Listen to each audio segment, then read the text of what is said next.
Sutra. Once your thoughts arise, they can control your body. Since your body is not the same as your thoughts, why is it that your body follows your thoughts and engages in every sort of grasping at objects? A thought arises and the body grasps at things in response to the thought. Commentary. Once your thoughts arise, they can control your body. These false thoughts that you have drive your body, but your body is not your thoughts. Since your body is not the same as your thoughts, since the body and the mind are not the same sort of thing, why are they aware of each other? Why is it that your body follows your thoughts and engages in every sort of grasping at objects? Why is it that when you give rise to a thought, your body acts accordingly? A thought arises and the body grasps at things in response to the thought. Why is your body controlled by your thoughts? As soon as you have a thought, your body wants to grasp at the object you are thinking about. Why does your body function in unison with your thoughts? What is a thought? You can have 1, 2, 3, 4, 5, 6, 7, 8, 9, 10 thoughts, but here the text refers to just one thought. The Prana Sutra of the Human King who protects his country says that there are 90 kshanas in a single thought. A kshana is an extremely short period of time, and yet within one kshana there are 900 births and deaths, that is 900 production and destructions.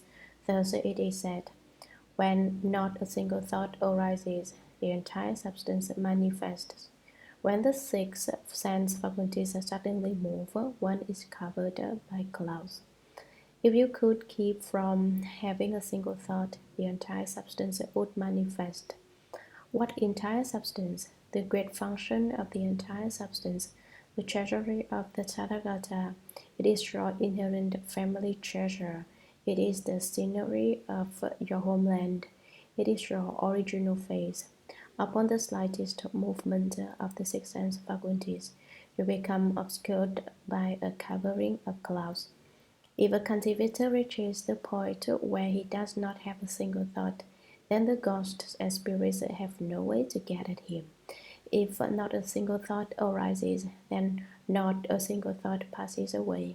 If you cannot prevent thoughts from arising, then you cannot prevent them from passing away. This is an important point. If you can understand it, then when you do not have a single thought, the entire substance will manifest. But if your six faculties move again, you will be obscured by the dark clouds.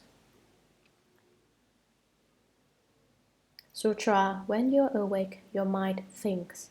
When you're asleep, you dream. Thus your thinking is stirred to perceive false situations. This is a third kind of false thinking, which is characterized by interconnectedness.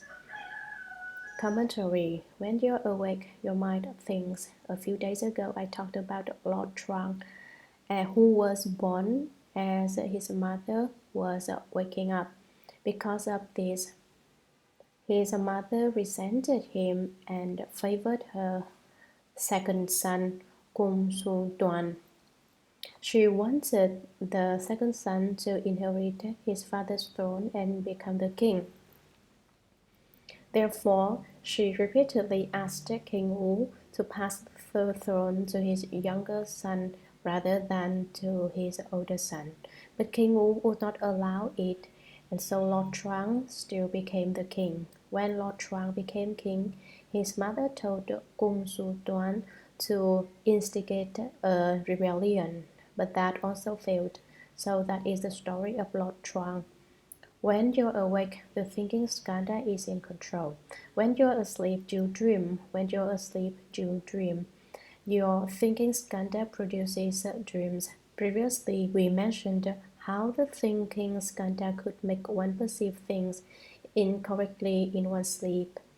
For example, if you are asleep and people are beating on clothes or pounding rice nearby, you may hear it as bells and drums being played. Such a thinking is stirred to perceive false situations. When you dream, your thinking skanda makes you perceive the false situation of bells and drums being played. This is a third kind of false thinking, which is characterized by interconnectedness. Interconnectedness means working together. The thinking skanda functions whether you are awake or asleep. So we call this interconnection, which means mutual cooperation. This is a third kind of false thinking, and it is associated with the thinking skanda. Sutra. The metabolic processes never stop.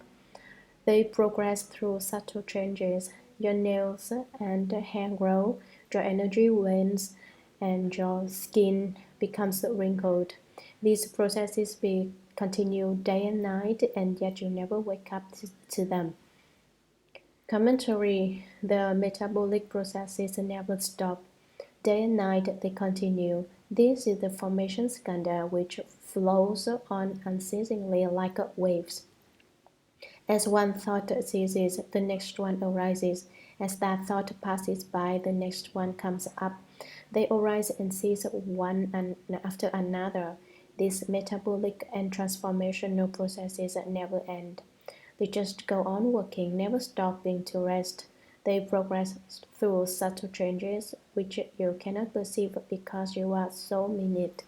Without your realizing it, the house is moved out from under you, and everything looks different. What are these subtle changes?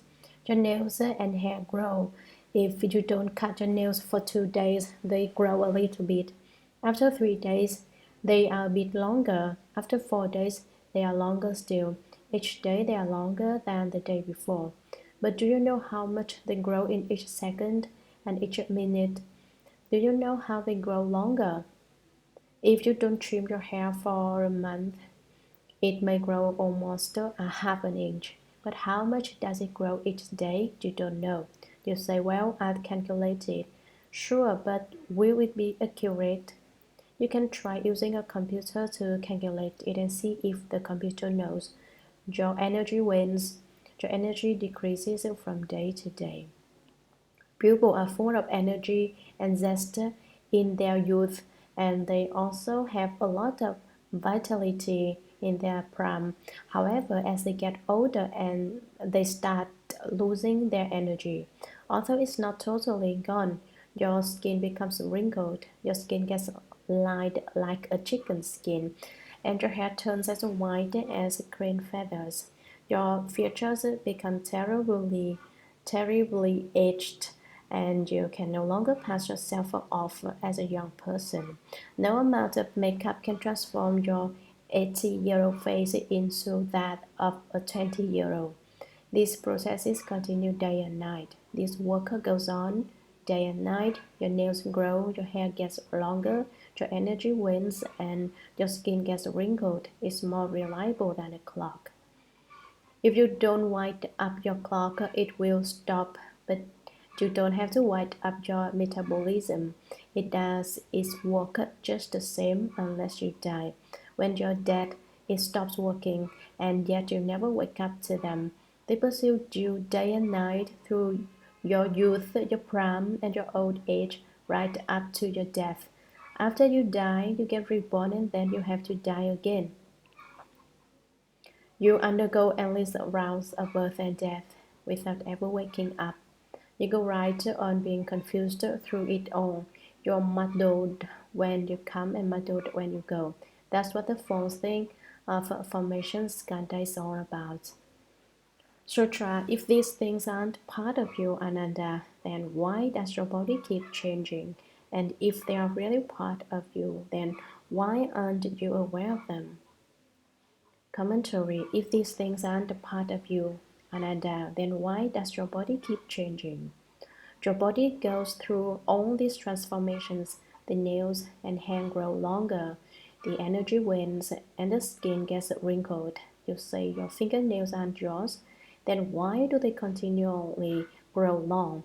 You say the hair isn't yours, then why does it keep growing on your head? You say the energy isn't yours, but why do you sometimes feel weak when your energy is insufficient? If your face isn't yours, how is it possible for it to become wrinkled? If you say the wrinkles don't have anything to do with you, why does your face get wrinkled? Why do those changes occur to your own body if this isn't you? Then why does your body keep changing? From your youth, you are transported into middle age. From middle age, you move on to old age. From old age, you go right on to death. You cannot say these things are not yours. If this isn't your body, then you are not real. And if you insist that they are really part of you, then why aren't you aware of them? Why can't you sense them at all?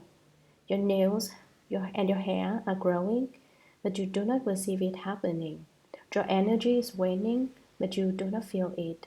Your face is getting wrinkled, but you cannot detect it, nor do you know when the change took place.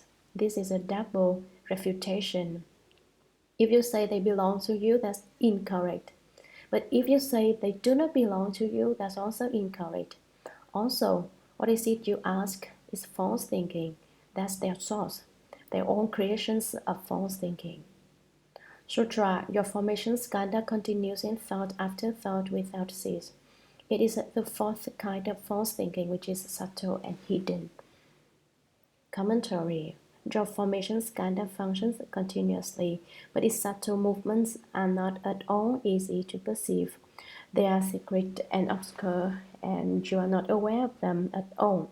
This is a fourth kind of false thinking, which is associated with the formation skandha. Sutra. Finally, if your pure, bright, clear, and unmoving state is permanent, then there should be no seeing, hearing, awareness, or knowing in your body. If it is genuinely pure and true, it should not contain habits or falseness. Commentary. Finally, if your pure, bright, clear, and unmoving state is permanent, then there should be no seeing, hearing, awareness, or knowing in your body. At this point, when you experience a pure brilliance and your state is clear and imperturbable, if you say this is a permanent state, then the functions of seeing, hearing, awareness, and knowing should not occur in your body. If it is genuinely pure and true, it should not contain habits or falseness. Habits and false thinking should not arise. Sutra, how does it happen then that having seen some unusual thing in the past, you eventually forget it over time, until neither memory nor forgetfulness of it remain, but then later, upon suddenly seeing that unusual thing again, you remember it clearly from before without forgetting a single detail? How can you keep track of the permission that goes on in thought after thought in this pure, clear, and unmoving consciousness?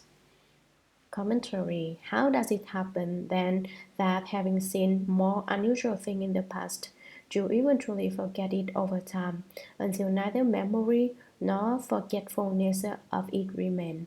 What is the reason for this?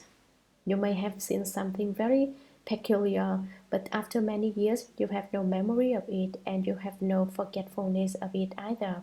If you are able to say that you've forgotten something, that means you still have some recollection of its occurrence. However, now there is neither memory nor forgetfulness of it. But then later, upon suddenly seeing that unusual thing again, you remember it clearly from before without forgetting a single detail. If you suddenly see that strange thing again, you will recall how you remembered it, how you encountered it in the past, and how it appeared to you then. You will not forget a single detail. How can you keep track of the permission that goes on in thought after thought in this pure, clear, and unmoving consciousness? In that clear and unmoving state, a kind of permission is going on in thought after thought. How does one keep track of this? How does one recollect it? How do you explain the situation of having put something completely out of mind, only to remember it again when you encounter it again? Before seeing it again, you cannot recall it.